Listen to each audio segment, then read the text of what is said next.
ഞാൻ പറഞ്ഞ ക്യാഷ് റെഡിയായോ? സാറ് പണം ആവശ്യപ്പെട്ട എന്റെ കയ്യിലില്ലെങ്കിൽ ഞാൻ ഉണ്ടാക്കി തരും. സാറിന് എനിക്ക് അത്രയ്ക്കും വിശ്വാസമാ. അല്ല സാറേ, എനിക്കും സംശയം.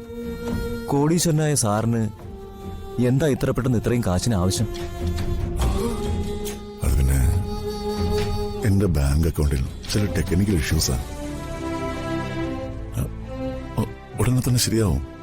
ബാങ്ക് മാനേജർ ഇപ്പൊ വിളിച്ചിരുന്നു. ഓ, ഇഷ്യൂ ക്ലിയർ ചെയ്താ അപ്പൊ തന്നെ ഞാൻ പണം തിരികെ തരാം.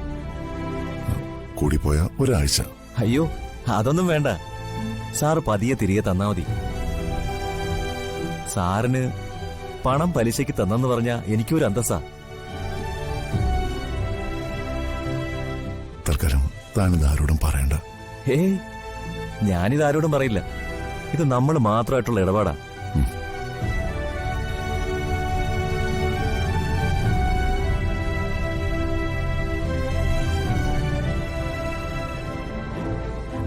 അച്ഛനെന്തിനാ കാശ് കടം വാങ്ങുന്നത്?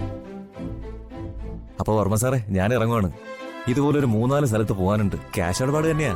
ഓ ശരി മാത്യു. ശരി സാർ. വളരെ ഉപകാരം.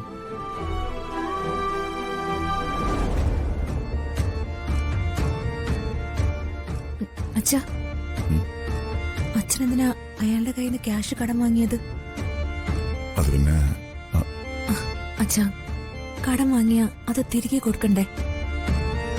അതിനുള്ള സാഹചര്യം നമുക്കിപ്പോ ഇല്ലല്ലോ. മോളെ, തീരെ ഒഴിവാക്കാൻ പറ്റത്ര അത്യാവശ്യം വന്നു.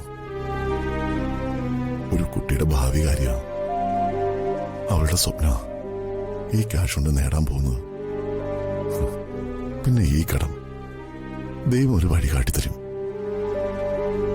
കാരണം ഞാൻ ഈ പണം കൊടുക്കുന്നത് നല്ലൊരു കാര്യത്തിനാണ്.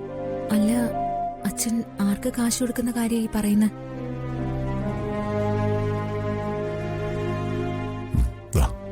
വാങ്ങിച്ചു.